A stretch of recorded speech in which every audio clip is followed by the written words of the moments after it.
If you're anything like I was, you've got a pedal board full of mismatched patch cables that are a little spotty from gig to another. You're always hunting for one that's going bad. They don't fit. You can't squeeze enough pedals on your pedal board. That's how I was until I discovered Tour Gear Design's patch cables. They're the smallest patch cables in the game. They're rock solid, extremely dependable, and I love what they make. And now I've partnered with Tour Gear Designs to get you 10% off your order by using the affiliate code down below in the description box. You can get 10% off using code 40WATT, 40WATT, but this deal gets even better. For my Patreon supporters, you actually are eligible for 20% off. You have to register with the same email address you use on Patreon and message the company, say you're one of my Patreon supporters, and you can get 20% off your order with Tour Gear Designs, the best patch cables in the game. This podcast is made possible in part through a partnership with TrueFire. TrueFire is the most comprehensive guitar learning experience on the internet, with over 51,000 guitar lessons from the best educators in the world. It makes TrueFire the #1 most trusted music education resource for guitar players. We as guitar players sometimes get fixated on the gear that we play, and we neglect the skill level that we play. And many of us have a hard time finding instructors locally. TrueFire bridges that gap. You can find my affiliate link below to get 40% off with my code 40WATT of your first purchase through TrueFire. Learn, practice, play, TrueFire. This podcast is made possible by the support of many wonderful people over on Patreon. If you would like to support this show and help make sure it keeps going, you can go over to patreon.com/40wattpodcast, where for as little as $3 a month, you can help make sure this show keeps happening. Thank you for all of your support. Ladies and gentlemen, welcome to another episode, 40 Watt Podcast. This isn't just another episode, y'all. This is the final episode of Season 3. We're wrapping it up for 2023. I really like that I started the show in 2021. Well, technically, I had a couple episodes in 2020 sort of feeling my way, but Season 1 was 2021. So it'll always, as long as I don't take a full season break, the season will correspond to the year. It's great for my memory, remembering where we are. So this season's going to wrap up. This episode is going out on my birthday, and I think that's going to be my target every year for the final episode of the season will be on my birthday. December 7th, just in case there's some reason I put this out a day early or a day late. December 7th is my birthday. And so I'm going to wrap up. I'm going to take December off, and then I'm going to take part of January off. We'll see how much I take off because things get really busy. I got NAMM coming up in late January. I'm going to be in California, so we'll see if I can get some episodes in the can so we can release in late January, maybe correspond about the time that NAMM kicks off. But in the meantime, as I do every week for this season, I am thanking my Patreon supporters by name. So I'm going to read you all off for one more time for Season 3, and then we'll see how many of y'all stick around for Season 4. Some of you have been with me from the beginning, and I greatly appreciate it. So I'm actually going to read in reverse chronological order, if this list will sort by that. So the first names I read are my longest term supporters, and I greatly appreciate all of y'all. Kyle Harris, Jeffrey Walks, Rick Calhoun of Honey Picks, Ben Fair of Electromotive Sound Company, they make guitar pedals, Heath Batt, Tom Kelly, Jim Burns, Andy Koning, Giacomo Ride, Scott Hamilton of the Effects Loop podcast, Dan Pilver of Lewitt Audio, Alan Gresham, Andrew Hensley, Nick Call, Blake Jefferson, Dave Evangelista of the Guitar Dads podcast, Andy Johns, Duncan Watson, Abe Matthews, Julie McFarling of Labland Music and Photography, Steve Rao of the 60 Cycle Hum podcast, Tony DeGraw, Heinrich Nordvang of Nordvang Custom Pedals, Brian May, but not that Brian May, Henry Klubakowski, Jamie Evans, Benjamin Rodway, Martin Cliff, and Mike Litton. Thank you all for your support. I greatly appreciate it. The hope is that y'all will be too many for Season 4 for me to read all your names off, and it'll take too much time. So that's done. That's out of the way. Y'all remember while we're gone, there's a bunch of links down below. Get some lessons with TrueFire, get some strings with String Joy, buy some stuff over at Reverb. There's affiliate links below. Help support the show. I greatly appreciate it. All right, stopping there, because this week, to close out the season, I have Creston Lea from Creston Guitars. How are you? I'm doing just fine. Thank you for having me. I'm pumped to have you. So we met this year at Fretboard Summit. We had dinner on Thursday. We met through some mutual friends, had a great time. Um, yeah, we couldn't get into Pequod's Pizza because they were completely slammed full. We didn't know it was a 2.5 hour wait for a table. And we ordered pizza and ate across the street at a coffee shop. I'd already eaten when I showed up there, but there was all that pizza sitting there, and I just, I couldn't go to Chicago again and not eat any pizza. So, oh man, I can't go to Chicago at all and not eat pizza. Has to happen. I'm not a deep dish guy. It's not my thing. It's where I agree with Blake over at the Tone Mob. Deep dish is good, but that's not what I want when I want pizza. I felt like I should find out. I didn't want to die not knowing. Oh yeah, so I left there pretty full. Yeah, it was great, and that wasn't even deep dish. And so, have you had like Lou Manotti's deep dish pizza? No, in Chicago. Yeah, no, I really have. That's the thing. I've been to the two Fretboard summits that the Fretboard Journal's put on in Chicago, and I got out a little more the second time around. But the first time, the programming was so dense. There's a couple of days I missed meals. It seemed so silly to be in Chicago and not eating, but that kept happening just because suddenly I realized 6 hours had gone by and. There's something else I wanted to attend. Yeah, are you going in 2024? Are you going? I'd like to. I'm always a little hesitant. I mean, I've been to every one they've ever done, and I'm sort of like have enough of an obsessive streak that like once I've come this far, I don't like to break the run. But it's always right about when my kids start school. So I haven't. Sure. I have a room I can use if I go, but I certainly haven't carved it in stone. I do. I have a good time at those things. I like going. Well, if you go, let me know. We will make Manotti's happen. All right. Because it's again, deep dish isn't my thing, but you should absolutely have it once. Yeah. And there's going to be a bunch of people who send me messages like, no, don't go there. Go here. Go here. Go here. Look, y'all, we can't go to all of them. There's a lot of Chicago pizza. The list of Chicago eateries I've brought with me and totally ignored both times I've been is long. Yeah, it's wild. So this is not a pizza podcast, though. This is a guitar podcast. And you make guitars. So for folks who are maybe not aware of your guitars, and I'll be asking some more specific questions about them, but run people through how you got into music, how you got into guitar specifically, and what made you decide you wanted to build guitars.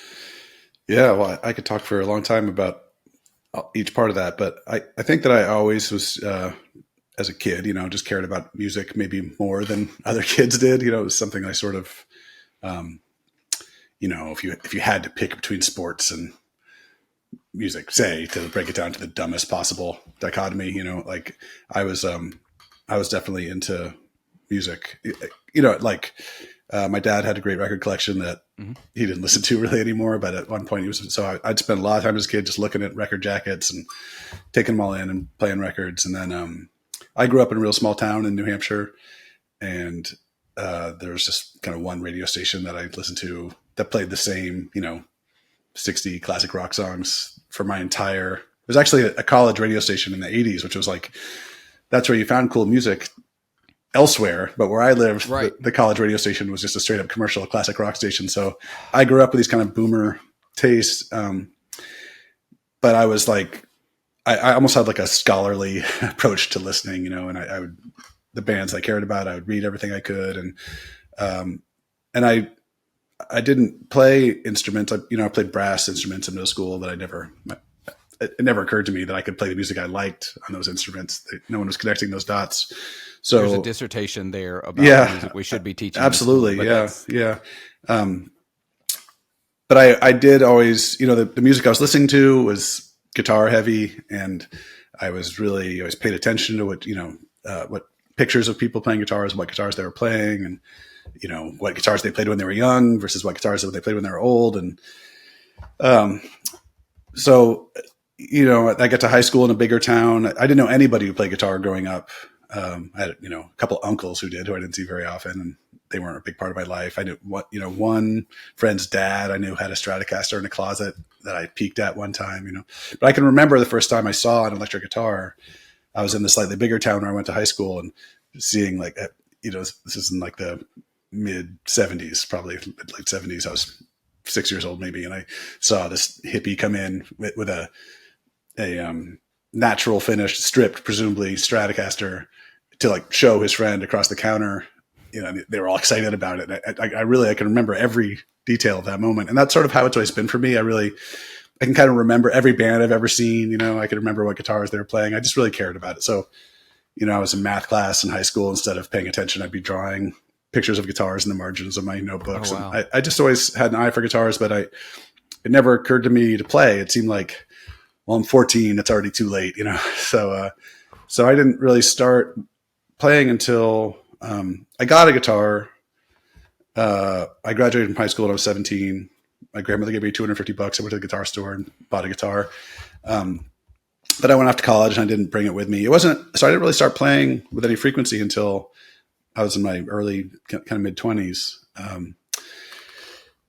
And then I was very focused on writing fiction back then. I had gone to graduate school for that and was pursuing that seriously. And I felt like I really intentionally wanted the guitar to not, I wanted to have a very casual attachment to it. You know, I'd come from playing saxophone and trumpet and weekly lessons or whatever and practicing. And I was like, this is something that I'm just going to have in the corner and I'll occasionally strum a couple chords. And it's not going to be something that I take seriously because I'm so focused on this other kind of artistic pursuit. And then, when I moved to Burlington 27 years ago, you know, I was a nice guy who knew musicians and owned a guitar. And suddenly I was in like 5 bands and playing all the time. And a guitar really, you know, taken over my life. Well, began to take over my life. I was working doing different versions of kind of carpentry, building sort of trades. And I can make the next micro chapter much longer, but in short, those two interests merged, and I realized I had some tools for cutting up wood and a strong interest in guitars, and that was, you know, I've been doing it professionally it'll be 20 years in about a month and a half. So that's my life story. Yeah, it's really bonkers how long you've been doing this, and you know, in my own defense, I am only in doing this podcast starting to discover all of these other brands. Of course, I live in what I call a gear desert down here in Mississippi. Right. So it's like, if it's not Fender, Gibson, or Peavey. I was going to say Peavey looms large down there, doesn't it? Yeah, Peavey's, it's massive, man. It's like everybody's talking about how hard, you know, T40s are to find, right, T60s to find for a decent deal. I'm like, man, come to Mississippi. You got to kick them out of the sidewalk so you can get down the street, right? Yeah, you go up any random house and look behind the bushes, there's probably a T40. Yeah. Hey, I have a question for you because, and maybe I brought this up at dinner when I met you because, you know, I don't meet a lot of people from Mississippi. I almost feel like I did bring this up, but my first guitar amplifier was a Peavey Pacer 50. Yeah. And I remember opening it up or looking inside, and I promise you there was a sticker inside there that said, "Built by beautiful girls in Meridian, Mississippi." That was a thing they did. That was 100% a thing. So do you know that to be true? Because I think maybe I was talking to Mike Adams about that at dinner, and I started looking on the internet trying to find evidence of that. There's 100 million Peavey amplifiers in this world, and it's been scrubbed from the internet. I couldn't find a single image of that. So I'm glad to be validated that I didn't just make that up. No, that was a thing. I'm trying to find. There it is. I'm gonna find this sticker because I won't be able to. For you listeners, I'm so sorry you won't be able to see any of this, but the actual words in it was made by beautiful Southern girls in Meridian, Mississippi. As far as I remember, that seems correct. It was a thing. It was a vibe. That kind of stuff would get you canceled now, right? And it should, because it's kind of misogynistic. Yeah, I remember, you know, being like a 18-year-old opening up this amplifier and seeing that sticker and it leaping out at me like. But you remember Peavey also did the Triple X series of high gain amps that had the mud flap girls on the front of the amp. Right. Come on, we can do so much better than this. Peavey's a weird company to begin with. I've met and drank with Hartley Peavey before, and he's a super nice guy. He's super creative. He's really, really into circuits and design and coming up with new ideas and doing different things. And I mean, you look at some of Peavey's accomplishments, we kind of laugh at them as like the affordable brand that everyone found in every pawn shop across America, especially here in Mississippi. But they were the first American manufacturer to go predominantly to CNC. beat out everybody doing that. But there were a lot of things they were doing, and that's all Hartley ever wanted to do was just new thing, new thing. And he also, at the same time, he wasn't really the best businessman. Yeah. I'm just being real. Familiar here. story. No shade on Hartley, yeah. Who is now he's in his 80s. Yeah. So, but he wasn't the greatest businessman. His wife handled a lot of the business side of the aspect, the actual numbers side of things. I don't know. It's an interesting thing. But I do like seeing some hype coming back about Peavey. Right, Not about funny. the new things. It's all about the old stuff. No, it's funny. Well, it is, there's something to be said for it. Do you know, are you familiar with this band? They've retired, but a band called the Bottle Rockets from St. Louis, like an Americana band. I think so. Well, they were fronted by a guy named Brian Henneman, who I made several guitars for. And he, I don't know, like deep Wilco fans will know he played guitar on their first record. He was a roadie for Uncle Tupelo, but he was a guy who he's funny, and he's like a champion correspondent. So I used to get 5 to 20 emails a day from him when we were really in contact a lot. And he had this real deep fascination with Peavey, and he had this whole thing about sort of the last bastion of a certain kind of American guitar production, and he was some other friends of mine and that guitar players and stuff got to go tour the Peavey factory with him and see this room just filled with parts and stuff and kind of pick and choose stuff. But Brian would go on and on and on about the ins and outs of Peavey. It's a weird company. I live about an hour and 15 minutes from where that factory is, or was. The facility's still there, but they don't build anything there anymore. They auctioned all that out, and everything's overseas now. Yeah. But as far as I'm aware, unless they've brought some things back, I don't know. But I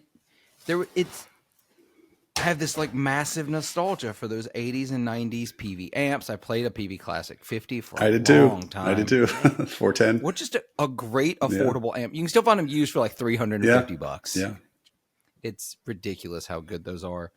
I remember when I was starting to play more guitar. I was in college, and all I had was this Peavey Pacer, and I was like, I'm playing this band.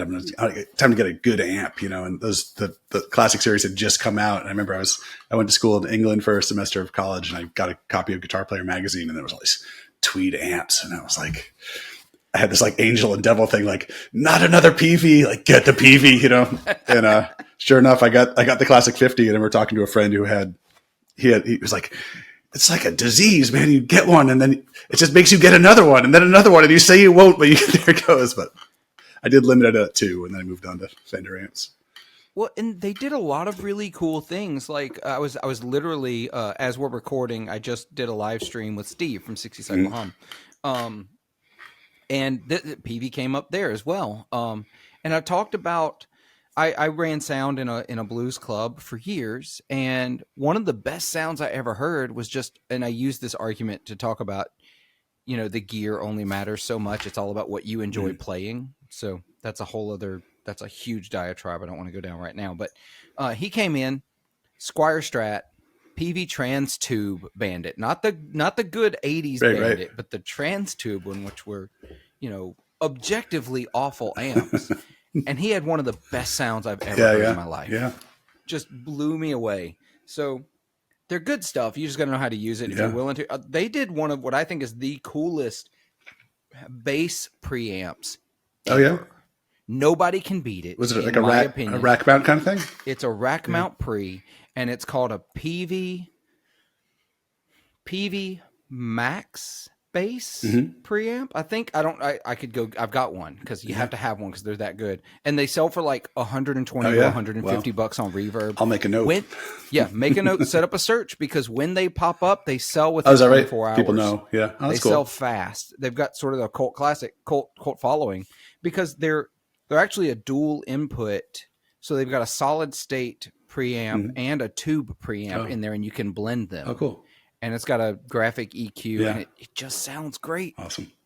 Do you remember the power amp you want? Remember from that kind of Tweed Classic Series era, the Valve Verb? Have you ever seen one of those? It's like a rack mount. I think it's both reverb and vibrato, like a Fender outboard reverb unit. I do remember these now. I never played through one, but I saw one in a studio, and that's something I've always sort of like kept an eye open for. if I remember correctly, and I'm pulling it up to look at it to see if I'm correct, it's a little expanded because it's got some extra controls for the reverb, but it's essentially the reverb and the tremolo from the Peavey Delta Blues amp. Right. Yeah, that Delta Blues great. You could do it at like a 210 or 115. I love a 15. Yeah, I do too.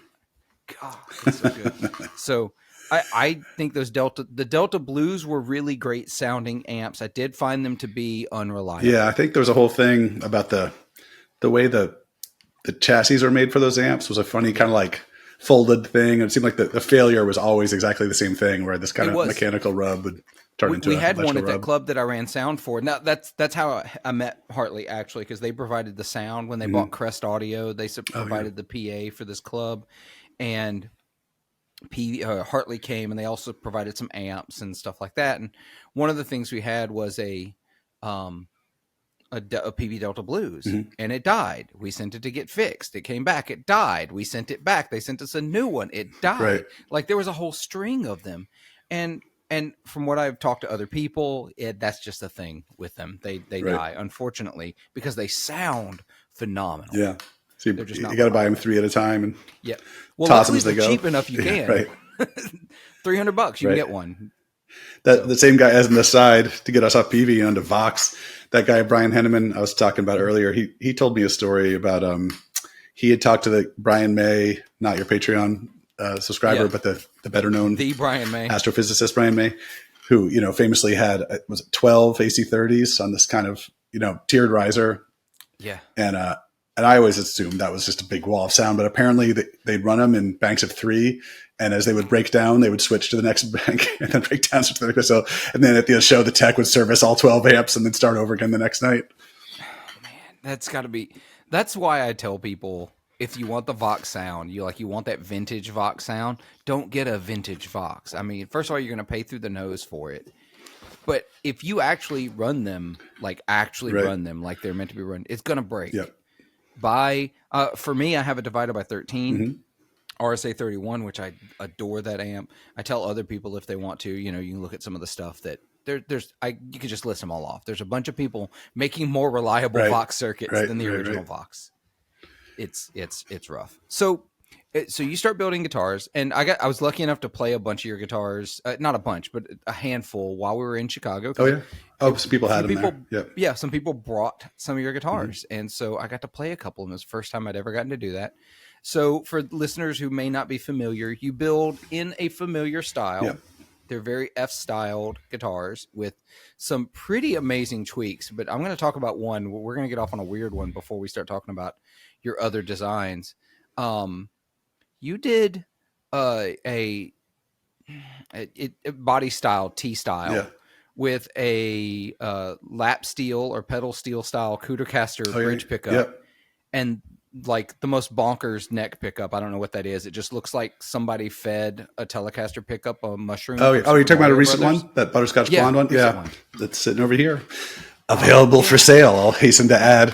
Oh, look at that! Yeah, almost all the guitars I make are custom made, but I every now and then I would kind of make just another one just to try something. And then I had right before I met you, this summer, I had like a weirdly slow period, and which turned out the contact form on my website wasn't working for about 7 or 8 weeks. So, or maybe people just weren't reaching out. But in any case, things started to slow down. So, but I had orders, and I like to build in batches of 5 or 6. So, so I was kind of fluffing out the orders with these kind of extra guitars, and I started using this pickup company in the UK called Mojo. If you're familiar with those, I've heard of them. Yeah, I've never played one. I've used I can't remember what I first got from them.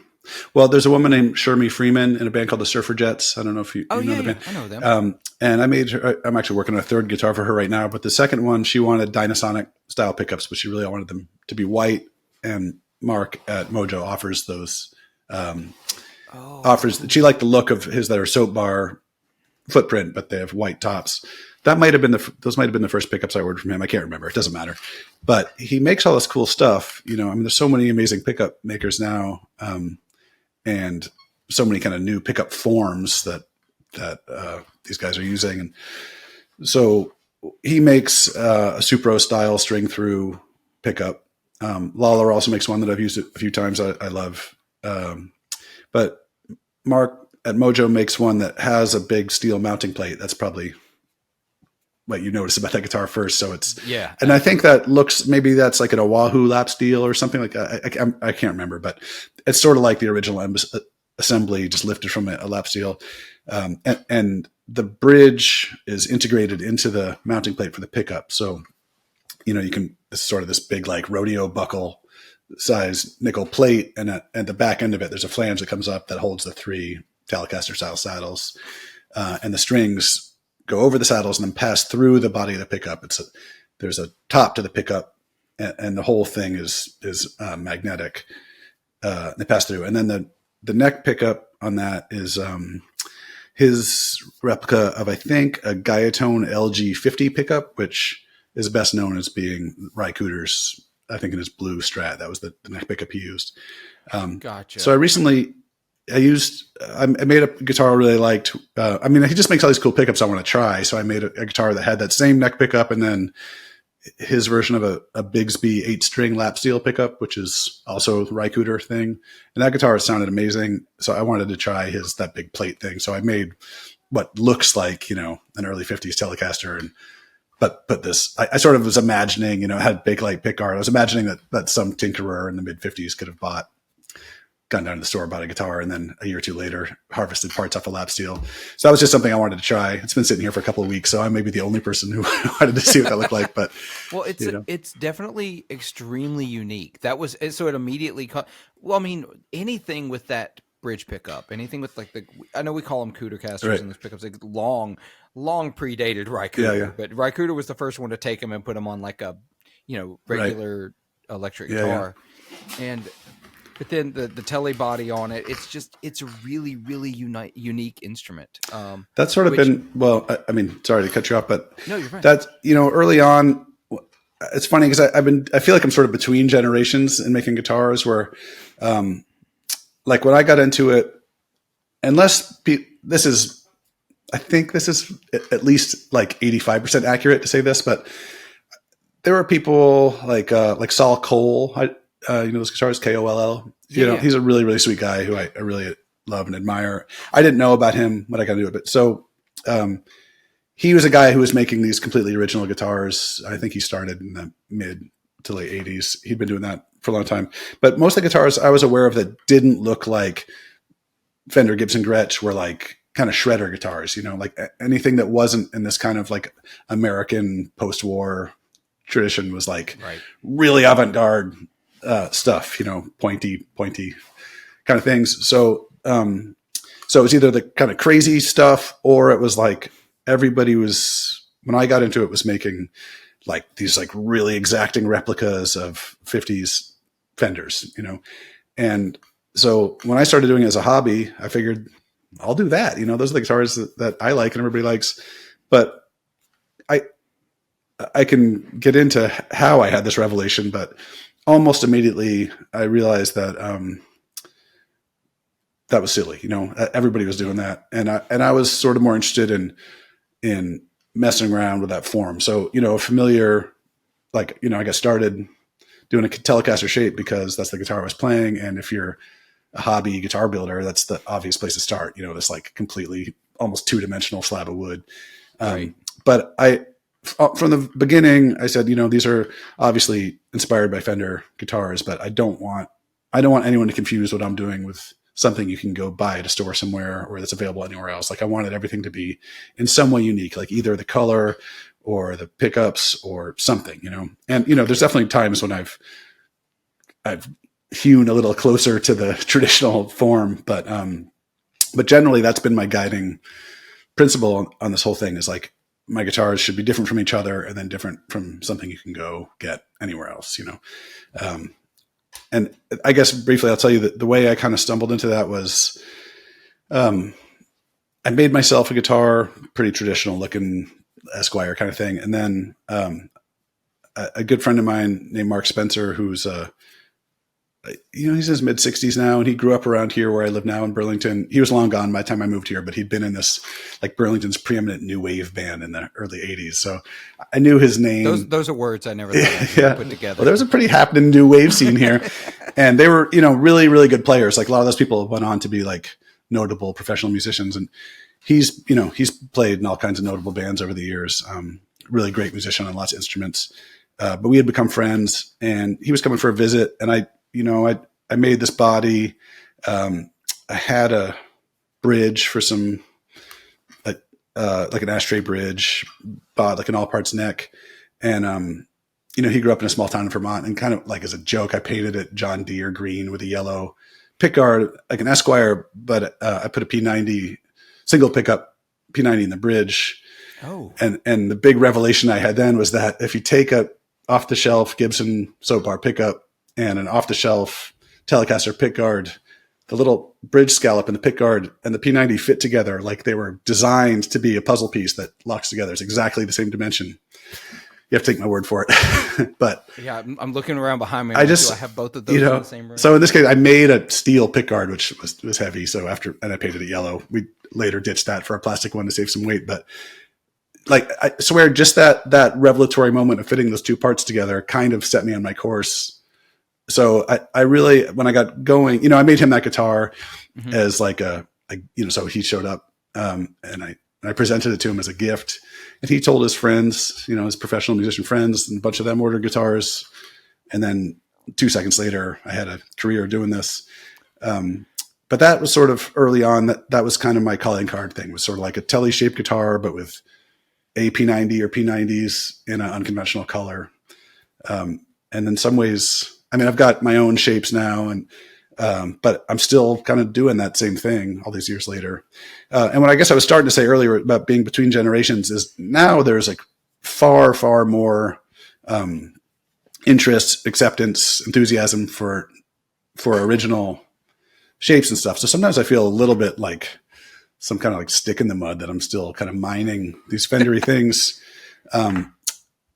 Because it's really, I don't know. There's so many people making guitars now. It's really like, it's almost overwhelming sometimes. Like when I was sort of late to Instagram, and when I joined and opened it up, and it was like, oh my God, there's 100,000 guitar makers all kicking my ass right now. And then like all these cool shapes I'd never seen before.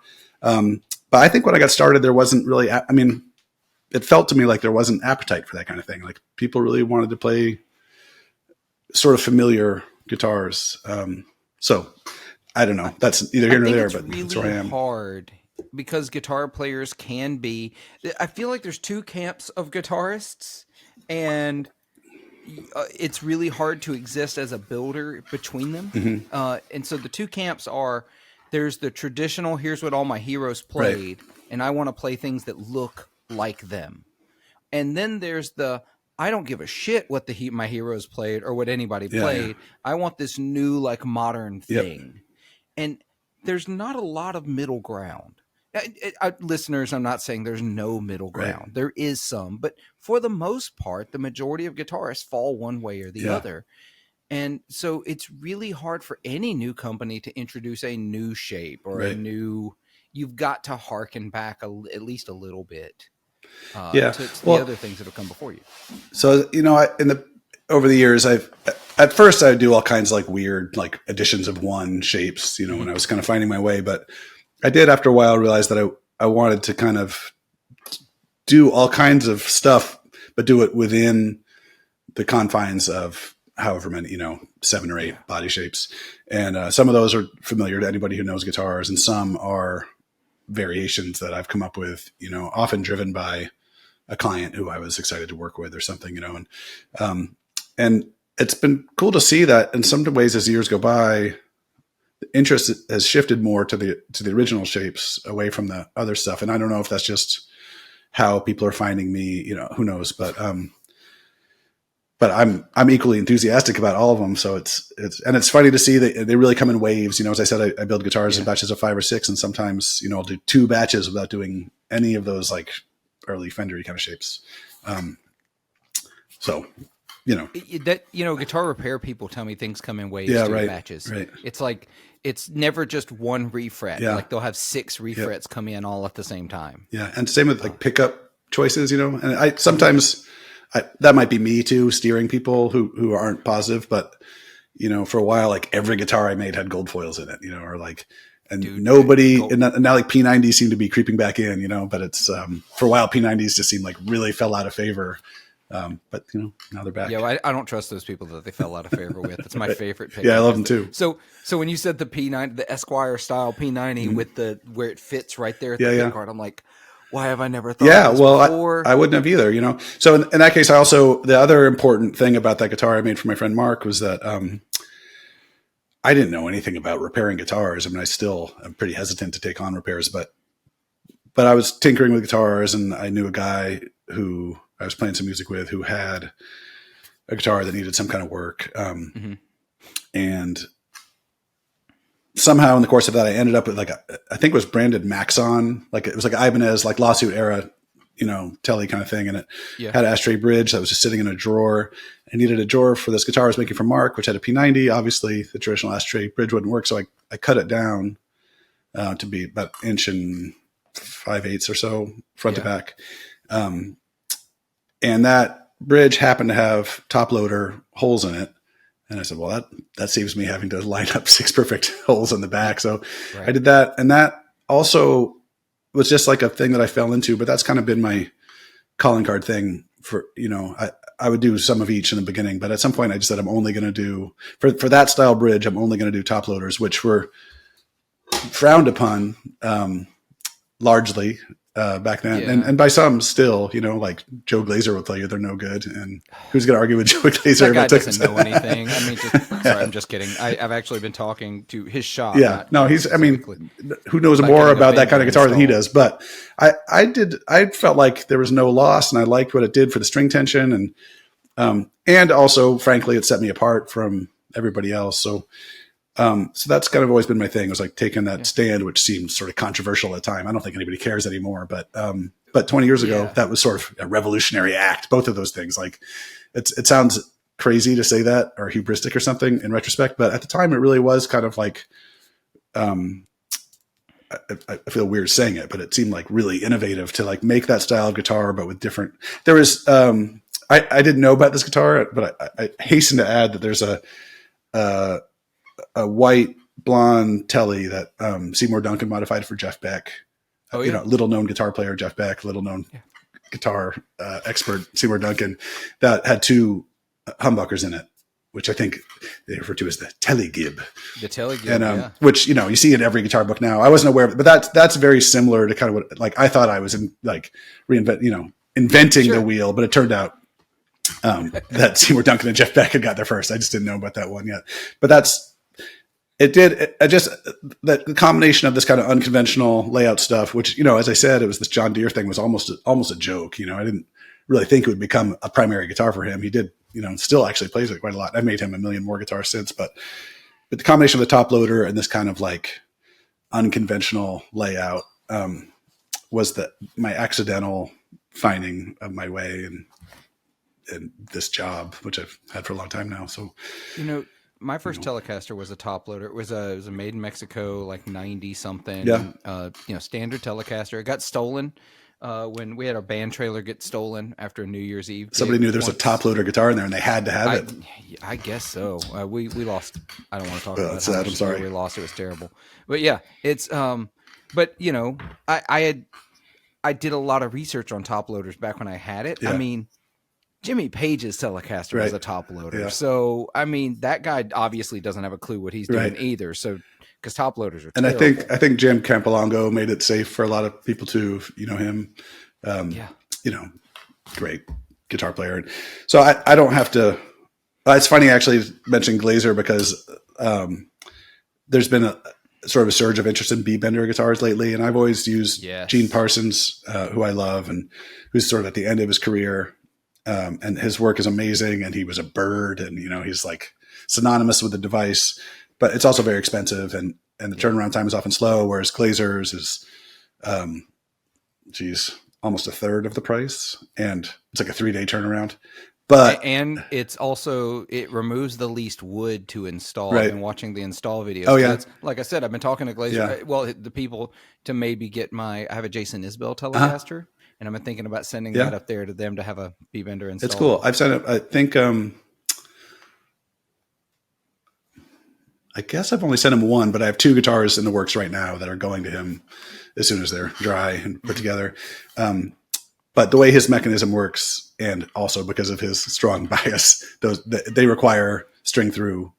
So I hadn't done a string through guitar in, I don't know, 17 years or something. But lately I've had to do that a couple of times, compromise my principles. But you know. Yeah, but it's a bender, so it's super cool. Right. You're right. They have been sort of popping up again here a little bit. They're cool. I have one, and every now and then I'm like, I'm going to get good at this thing. And I take it out and I play it for a week and I relearn everything I learned the last time I said that.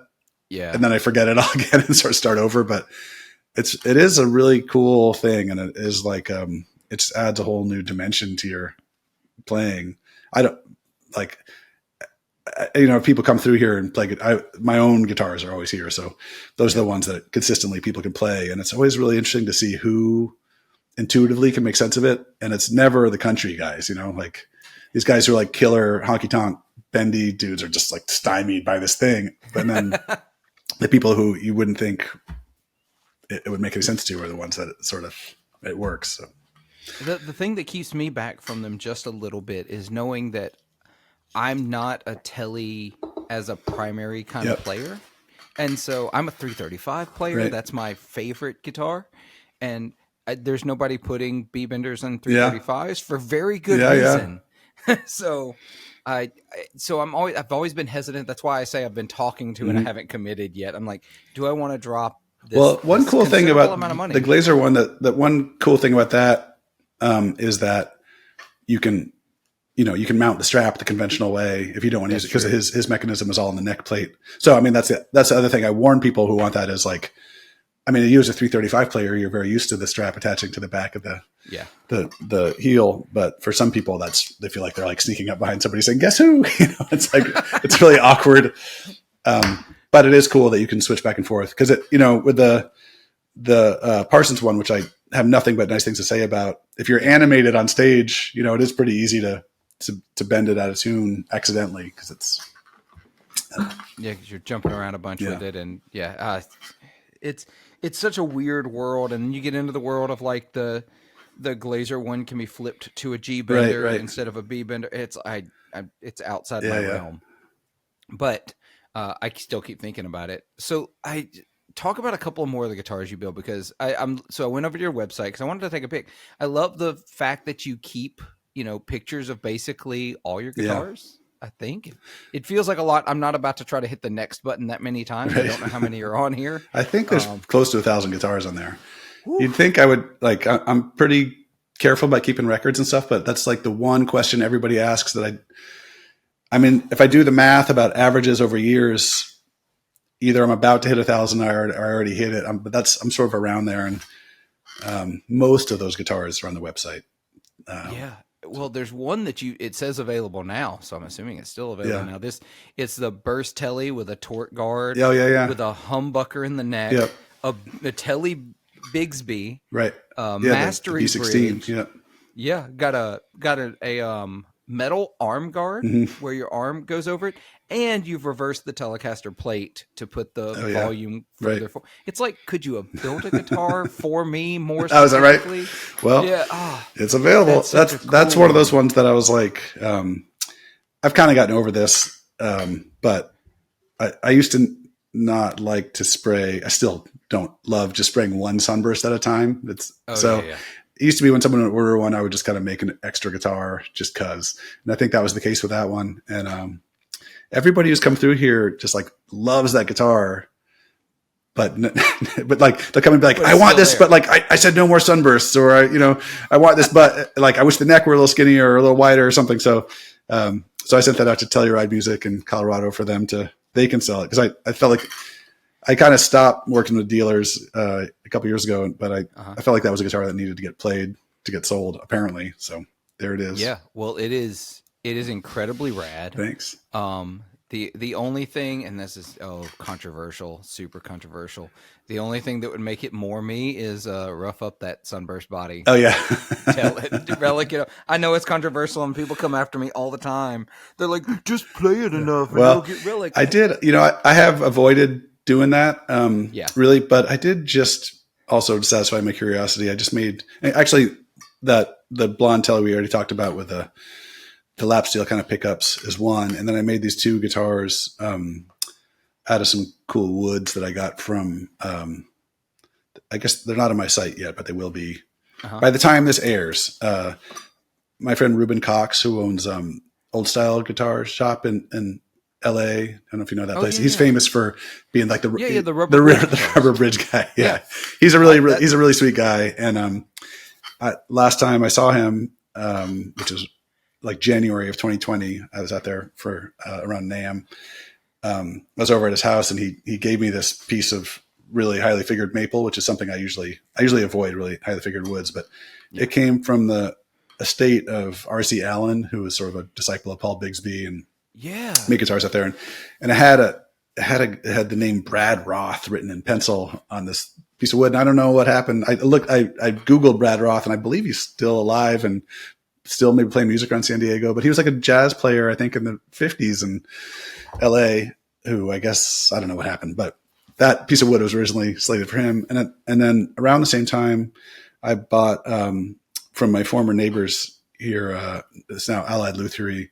They had two pieces of beautiful ash they bought from the estate of Taku Sakashita, who was a really talented guitar builder in Northern California, who I think was sort of part of the Irvin Samaji school of builders, who was tragically killed in his shop. I don't know all the details of that, but it's awful. But anyway, I had these two really cool pieces of wood from these cool California builders, and I've been kind of sitting on them both for a while. Like, I was joking recently saying it was like, this wood's too good to use, but I realized that if I didn't use it eventually, then somebody would be buying it from my estate, so I decided to make these two guitars, sort of thinking like, these will be kind of like my 20-year 1,000th guitar thing. I don't know. Anyway, it's a long way around to saying that I didn't relic them or beat them up or distress them anyway, but I did use Cardinal, the nitrocellulose lacquer that I use and a lot of guitar builders use.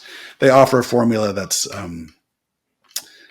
got fewer plasticizers in it. So I love the look of cracked lacquer. It's just like really beautiful to me.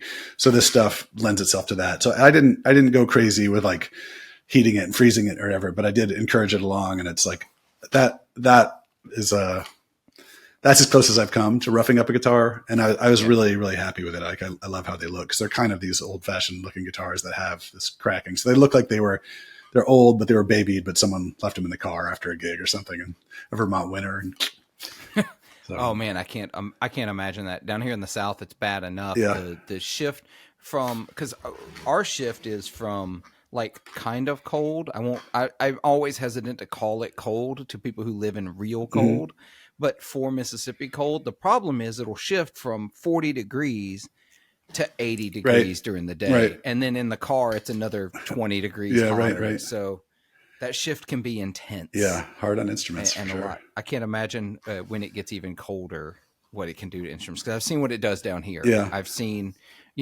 necks warp after a couple of days. Somebody left it in their car for a couple of days. And I'm like, every acoustic guitar in Vermont has a crack right down the center seam at the top. It's real dry, and the summer is real humid. So that's what I was figuring. I keep encouraging people to have hygrometers wherever they store their guitars. You need to be paying attention for sure, because that's such a big deal. Yeah. And I was looking. I think these are the two that you're talking about. Like you did one with a P90 in the neck. Oh, did I put them on there? Yeah, Charlie Christian. Yep, they're up on the website. Yep. They're up on Facebook actually. Okay, yeah. So they'll be on my website soon. Yeah, and the one with the Charlie Christian pickup. I love a Charlie Christian pickup. Yeah, I do too. That's very much like my own kind of primary guitar. That one. Yeah, and that's the obviously prior to the Collings guitar. Wasn't that the Julian Lage thing? Like he loved the Charlie Christian in the neck. I think I worked on it. I worked on a couple of his guitars, which I still sort of can't believe I can say that. I got a text one day I was at work and it said like, "Hi, Creston. My name's Julian Lodge. I'm a guitar player from New York." And I was like, I'm familiar with who you are. I'd seen him play a bunch of times already. And I made a house call to the theater here where he was playing. And I was like, brought like a little Dr. kit, little setup on his guitar. And I think of him as having a P90 in the neck of at least one or two of his guitars. That may be what I'm thinking of. I may have him mixed up because, in fact, I think in some ways he's responsible now for people ordering P90s again.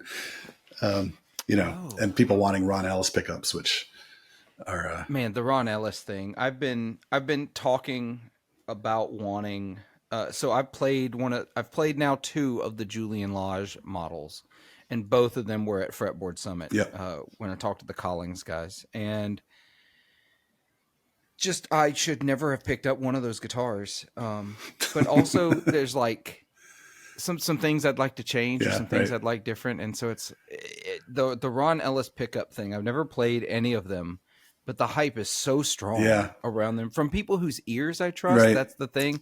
It's not, the average Kevin online telling me. They, I have nothing to gain for saying this because I don't have any kind of deal with them. And I use Lawler pickups for 90% of what I do probably. And I'm very fond of those, but, now you can buy Ron Ellis pickups. I think he's retired from his, Livermore Labs job or something, and you can actually buy them at great expense. I mean, they're really, really expensive. They're very expensive. And prior to that, mostly Julian Lodge freaks would say, "Can you make me a guitar that has Ellis pickups?" And I said, I've tried to get a hold of that guy, and I don't have the juice. But if you can get them and send them to me, I'll use them. So one way or another, I've made, I think, 4 or 5 guitars and I've got one in the works right now that have Ellis pickups, and it's sort of been the full range of what he offers. And I kind of hate to say it, but those were all really special sounding guitars. Like there really was something cool about it, and like, I think it's like $1,200 for a set of humbuckers, something like that. Like they're really expensive. I looked at them recently because, let me see, I'm going to find them because I was looking at his Dynasonics actually. It's the ones that are in the Julian Lage, and those are. I remember the first time I went on his website to look at pickups, and I was like, "Oh, $375. That's not bad. Oh, that's per pickup. Right. $375 per pickup." Yeah. But yeah, his humbuckers. Right now it's $850. Okay. And you may have been quoting like back before he went full time. Yeah, I don't know. Probably secondhand. Yeah, I don't know. But they, I've used the humbuckers, I've used the P90s, I've used a Tele set, I've used a Strat set, and they, I hate to report, but they all did sound sort of exceptionally good. So, pickups, I've never tried winding pickups, and that's it's always been, pickups are a huge part of my life, but I've never quite understood why if, 5 different people using the same components are winding similar kinds of pickups, why I will tend to like all the ones that this person makes and tend to not be crazy about the ones that person makes. I know there's tension and there's the way you build the layers, and I know there's stuff to it, but you're scatter winding, the same gauge enamel coated wire around the same Alnico 2 or 5, you'd think like, why is I wish I understood. Why is a $13 import pickup going to sound like crummy and this, $400 Ellis pickup going to sound amazing? Like, I don't know. I don't get it either. I just know that pickups do sound different. Yeah. And I try to, I'm doing better about this in my life. I'm trying to not all the time use the better or worse comparisons. This isn't good and bad. This is I like versus I don't like. Right. And I can't find the rhyme or reason for why I like the ones I like more, because they shouldn't be all that different, but they are. They are, yeah, undoubtedly. And I sort of feel like, I use pickups made by, 5 different builders or builders' houses. Mm-hmm. And when people say they want to use some pickup that I'm not familiar with, like I'm usually pretty resistant to it. Not out of just strict obstinance, although that figures into it, but it's more like, I want to make sure that I'm delivering a guitar that's going to sound good. And like the Lawler lineup, especially, I've been using them from the beginning. So I really kind of know what to expect with like, Right. if I'm using this wood and that bridge and those pickups, it's going to sound the way you want it to sound. And so if somebody has just like read something on the gear page and they're really excited about something I've never heard of, I usually, I'm a little reluctant.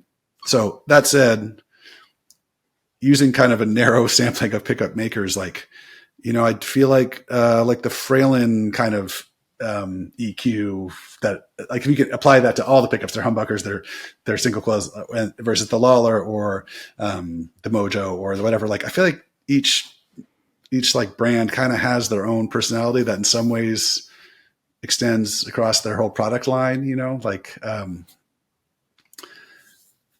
one of those I won't name. I feel like everything is like just a little bit Stratocaster-y. Like everything kind of reminds me of that for some reason. reason. Like not in a bad way, like a pleasing sound, but it's like, it's different than, it's less robust maybe than another one of those nameless, you know? So who knows? That's just like, that's what they want to hear. So that's what they make. How they get there, I don't really know. My very first age of tinkering, like when I was playing guitar, and because of who I am, I can't leave well enough alone. I do the thing where I start changing pickups and hardware, but pickups especially. And I was really active over on the Seymour Duncan user group forum back. I mean, it still exists. I don't want to act like it doesn't still exist, but Facebook groups have kind of stolen people away from traditional forums, except for the gear page. And for the most part, some of those folks can stay over there. Yeah. But so obviously I was into Seymour Duncan pickups, and then I put Seymour Duncans in a bunch of guitars, and then from there I moved to Fralins, I moved to the Lawlers and a few things. I still have Lawlers and a bunch of stuff. But the pickup journey can be so incredibly interesting, and it got to me to a point where it was just like, and it's like your whole, like you have your like 5 companies, and it's 5 companies because you probably have this company I go to for this specific pickup because their thing. I get that same way because now I'm at a point where it's like when I buy a guitar, I don't want to buy a guitar. I need to change pickups. Right. I don't want to have to change pickups. I want to buy the guitar that I want as it is. And so I'm at a point now. This is weird. I have guitars. I don't remember what pickups are in it. That's probably a sign of good mental health. Maybe, or having too many guitars. Right. That could be that too. But yeah, it's like whatever pickups come in these, that's what's in it. I don't remember what they are. But you like that guitar, right? But I like that guitar. It's fine just like it is. Because you can really wear yourself out. Oh, yeah. Just constantly changing things. Well, in some ways, I feel like that's like what drove me into building guitars. Like one of the things, I mean, aside from a fascination with music and the instrument itself, but like, you know, I would have a guitar. I'd be like, I love this guitar. I wish the neck was just a little bit more like this or like that. Or I love this guitar. I just wish it was like a little bit darker, a little bit brighter, you know, and it's like, everything's just like a little bit frustrating, you know? And, you know, also some of that is just where I grew up and where I live. There just wasn't a whole lot of guitars to choose from, you know? So I kind of ended up with what I ended up with. And, I bought a guitar over the phone one time, and I was living in Iowa City, Iowa, which there were a couple of guitar shops there, but I decided I really wanted a Gibson SG, which is the first of many SGs that I've owned. And I called Real Guitars in San Francisco, which I guess maybe I don't even know how I knew about that store, but this is, you know, like pre-internet shopping, you know, and I called and I said, do you have any Gibson SGs? And they said, yeah. Do you have the Tom Wheeler book? Which I don't know. Do you know that book, American Guitars by Tom Wheeler? Oh yeah. You know, it's a really cool book still. And I don't know if they've updated the edition since then. This is the mid 90s, probably 94, 95. Yeah. But at the time that was sort of like everybody had that book. So of course I had the Wheeler book, and he said like, yeah, open to page, you know, 172. He's like, it looks like that one in the lower left. I was like, okay, cool. It was $500. I gave him a credit card number and it showed up UPS completely. Like that was my experience of buying the guitar, you know? So, and that was a cool guitar, but the neck was like made of rubber and, you know, so I was just I was suddenly, you know, here I was after having spent all this time trying to ignore the guitar. I was suddenly just like playing a lot and, really like consumed with like interesting gear, you know, like, again, there wasn't a lot to choose from. So it was all this kind of like magazine fascination or that early, you know, versioning internet stuff. So I was, instead of just being like, this is the guitar, this is how it is, you know, live with it. I was like, I just wish, you know, if I change this pickup, it'll be like closer to what I want. And then like, so same as you, same as everybody, like I love this amp, but maybe I should try a different speaker, or like, what if I set this pedal off to Keeley to have him modify it, Well, that's how, that's how that all got started. Yeah. Keeley, you had Brian Wampler modding pedals. Then, of course, you had Josh Scott modding pedals. And then, like, it just steamrolled until it became the insane boutique pedal industry that it is now. That's a whole other ball game. I completely ignored that industry for a bunch of years until relatively recently, as well as like boutique guitar builders. Because there was a day, because they weren't here, and I could only afford what I could afford, and if it wasn't here, I didn't mail order a lot of stuff, and if I needed to find the things here, where the only like boutique guitar builders I knew were the Tom Andersons and there was Anderson and Anderson, and there was I don't even think Sir was on my radar, but it's basically the 2 or 3 folks making super strats. Let's be honest. They were super strats that still appeal to traditional strat players. Right. That's what I was talking about sort of when I got into it. Right. I guess I sort of left out that there was the slavish replica of a 1953 Fender, or there was the kind of like hot rodded version of that, the grandson of that with like a quilted purple top and, which was way outside my wheelhouse. Yeah, me too. Like once you get into like quilted woods and like finishes other than cherry, vintage white, and sunburst, that's a gross oversimplification. But you get the idea. I see those guitars behind you. I too am. I have boomer taste. I'm a millennial with boomer taste, and I'm okay with that. That's who I am. But I tell you what, we're up against the hour mark. Yeah. We have a bunch to already talk. I can't believe it's already been an hour. Time has flown by. I looked down and realized we were in the 50 minutes. I'm like, what the hell? So we've got some Patreon content we're going to get to. I'm going to ask you my season 3 Patreon question. Do I take my shirt off for that part? Yes, because there's no video, so nobody else will see it. It's just for me. It's fine. Well, I'll send screenshots over to Patreon supporters. That's what we'll do. So listeners, if you're interested in extra content with Creston or any of the guests on this podcast, you can go over to patreon.com/40watt podcast, and you can support this show for as little as $3 a week. Will get you I wish $3 a month will get you every episode, no ads. You heard the ads at the beginning. You don't get those in the $3 tier. At the $5 tier, you get extra content. So go do that. You get the entire backlog. There's, I don't know, 70, 80 extra episodes over there on Patreon at this point, which blows my mind that there's that much extra content.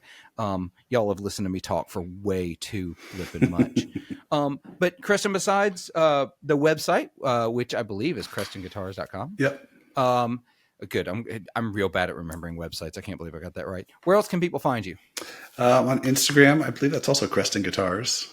Okay. And there is a Facebook group that a client of mine started a long time ago, which is, I guess, and now I'm the one who runs it. And I do, I do post stuff on Instagram from time to time. I'm really active in Instagram stories. Kind of not every guitar I make ends up on the Instagram, whatever it's called, timeline or wall or feed or something. The thing. But in the stories, I kind of post stuff every day of stuff I'm working on or stuff as I finish it. And on the Facebook group, that's kind of, it's not necessarily the same pictures, but I kind of keep that almost like a running diary of what I'm up to. And I guess, not on TikTok.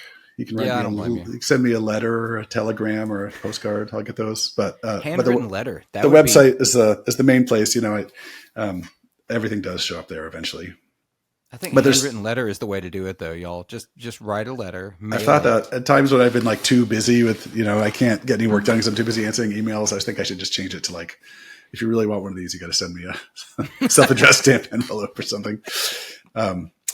But the guitars that the guitars that I occasionally make that are available usually show up like in those stories and on Facebook and occasionally on the Instagram thing. And then eventually, if they last that long, they end up on the website. So, I got a baritone in the works right now that will be available. And I've got a short scale bass that's available, and that one we already talked about. So yeah, there's some guitars that people can buy if they simply must. Yeah, absolutely. Well, those links are all below, so y'all check those out. Click those. While you're down there, click the other affiliate links that we talked about at the top of the show. Help support the show. I greatly appreciate it, and we'll see you again in season 4, and it's at some undisclosed date in late January, maybe the first Thursday in February. We'll see. But until I see you again in 2024, be good to yourselves, be kind to each other, and make some noise.